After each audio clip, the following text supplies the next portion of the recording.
퇴근했는데 일이 안 끝난 것 같은 기분 다들 느껴본 적 있죠? 몸은 분명 집에 왔는데 머리는 아직 회사에 있는 것 같고 제대로 쉬지도 못하고요. 오늘 우리가 왜 퇴근을 하고도 진짜 퇴근을 못하는 건지 그 이유를 한번 제대로 파헤쳐 보려고 합니다. 자, 여기 3년차 직장인 준호 씨가 있습니다. 왜 퇴근했는데도 퇴근이 안 되지? 이 질문 정말 남 얘기 같지 않죠? 아마 우리 모두 마음속으로 한 번쯤은 해봤을 거예요. 지금부터 준호 씨의 하루를 따라가 보면서 이 문제가 우리 삶에 얼마나 깊숙이 파고들었는지 한번 같이 살펴보시죠. 네, 첫 번째 이야기입니다. 퇴근하지 못하는 머리. 준호 씨의 저녁을 보면서 도대체 어떻게 우리의 정신이 회사에 묶여버리는지 한번 구체적으로 들여다볼게요. 와, 이 타임라인 좀 보세요. 정말 숨이 턱 막히지 않나요? 저녁 7시에 분명히 사무실 문을 나섰는데 일은 끝나질 않아요.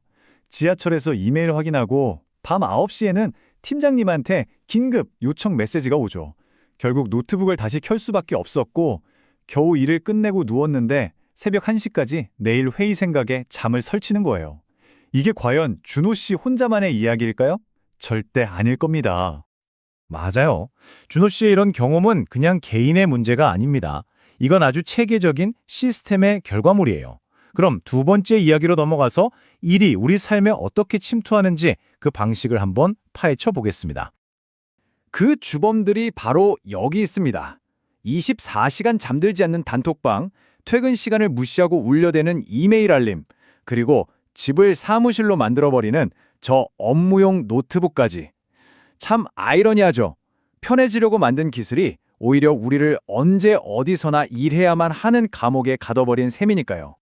근데 이런 도구들만의 문제는 아니에요. 사실 더 무서운 건 바로 이 문화적인 압박입니다. 비현실적인 목표를 세워놓고 무조건 달성하라는 성과 압박, 옆자리 동료를 이겨야 한다는 무한 경쟁, 그리고 그 말 있잖아요. 우리는 가족이다. 이 말 한마디로 개인의 희생을 너무나 당연하게 만드는 그런 문화. 이런 분위기 속에서 저 이제 퇴근해서 연락 안 됩니다라고 말할 용기가 사실상 없죠. 그러니까 핵심은 바로 이거예요. 우리가 겪는 이 모든 일, 이건 그냥 우연이 아니라는 겁니다. 이건 하나의 시스템이에요. 이 모든 침투 경로들은 어쩌면 의도적으로 설계됐을지도 모르는 거대한 시스템의 일부라는 거죠. 그러니 내 의지가 약해서 그래 라고 자책할 문제가 절대 아니라는 겁니다. 자, 그럼 세 번째 이야기로 넘어가 보죠. 바로 상시 연결 상태로 사는 것의 진짜 대가입니다. 이 시스템 속에서 우리는 과연 무엇을 얼마나 잃고 있는 걸까요? 지금부터 그 비용을 아주 충격적인 숫자로 직접 확인해 보시죠. 첫 번째 숫자, 바로 16입니다. 이게 뭘까요? 준호 씨가 일주일 동안 집에서 공짜로 더 일한 시간입니다. 보상도 못 받는 그림자 노동인 셈이죠. 16시간이면 정규 근무일로 치면 꼬박 이틀치예요. 우리의 저녁과 주말이 말 그대로 증발하고 있는 겁니다. 다음 숫자는 4.5. 이건 딱 봐도 감이 오시죠? 네, 맞습니다. 밤늦게까지 일하고 걱정하느라 잠 못 든 준호 씨의 하루 평균 수면 시간이에요. 이건 그냥 피곤하다 수준이 아니죠. 우리 건강을 직접적으로 아주 위험하게 갉아먹고 있다는 명백한 신호입니다. 이 숫자들은 시작에 불과해요. 이 모든 대가는 결국 우리 삶을 아주 체계적으로 무너뜨립니다. 처음엔 내 시간이 사라지고 그 다음엔 집이라는 내 공간이 잠식당하죠. 그러다 보면 친구, 가족과의 관계도 멀어지고 건강은 당연히 나빠져요. 결국엔 나는 누구인가? 라는 질문에 직함 말고는 할 말이 없어지는 정체성의 잠시까지 이르게 됩니다. 미래를 꿈꿀 힘조차 사라지는 거죠. 자, 지금까지 좀 암울한 현실을 들여다봤는데요. 그럼 어떡하죠? 이 거대한 시스템 앞에서 우린 그냥 당하고만 있어야 할까요? 당연히 아니죠. 지금부터가 진짜 중요합니다. 우리의 삶을 되찾기 위한 아주 구체적이고 또 바로 실행할 수 있는 전략, 바로 경계 세우기에 대해 이야기해 볼 거예요. 첫 번째 단계는 바로 물리적인 경계를 만드는 겁니다. 아주 간단해요. 업무용 노트북은 회사에 두고 온다. 이건 그냥 짐을 더는 게 아니에요. 퇴근 후에도 일하는 게 당연하다는 그 문화를 정면으로 거부하는 첫걸음입니다. 그리고 집 안에 여기는 절대 일 안 하는 곳이라는 업무 금지 구역을 만드세요. 내 공간의 주권을 되찾는 선언이죠. 마지막으로 정해진 시간이 되면 모든 업무 알림을 꺼버리는 겁니다. 24시간 울려대는 그 소음으로부터 내 시간을 지키는 가장 강력한 방패가 될 거예요. 자, 다음은 시간적 경계입니다.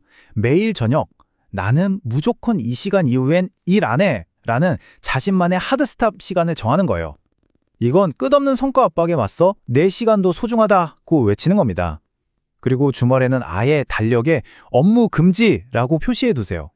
주말 근무를 당연하게 여기는 문화에 대한 아주 적극적인 저항이죠. 특히 잠들기 전 최소 2시간, 이 시간만큼은 무슨 일이 있어도 온전히 나를 위해 쓰는 시간으로 확보해야 합니다. 마지막으로 어쩌면 가장 중요할 수 있는 심리적 그리고 소통의 경계입니다. 퇴근길에 좋아하는 음악을 듣거나 잠깐 멍하니 창밖을 보면서 정신적 퇴근 의식을 치르는 거예요. 일 모드에서 나 모드로 돌아오는 스위치를 켜는 거죠. 그리고 이게 사실 가장 용기가 필요한 부분인데요. 동료나 팀장님에게 제 업무 가능 시간을 명확하게 알리는 겁니다. 저는 몇 시 이후에는 응답이 어려울 수 있습니다. 라고요. 이건 가족 같다는 말로 포장된 무한한 희생을 거부하고 서로를 존중하는 건강한 광대를 만드는 턱걸음이 될 거예요. 자, 이렇게 경계를 세우고 나면 과연 우리 삶은 어떻게 바뀔까요? 삶을 되찾는다는 게 대체 무슨 의미일까요? 다시 준호 씨 이야기로 돌아가서 그 놀라운 변화를 한번 직접 확인해 보시죠. 와, 이 변화 좀 보세요. 정말 극적이지 않나요?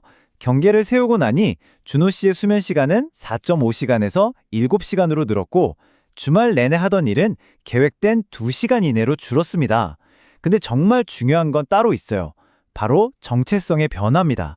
이전에는 나는 그냥 회사원이었는데 이제는 나는 기타 치는 사람이다 라고 말할 수 있게 됐어요.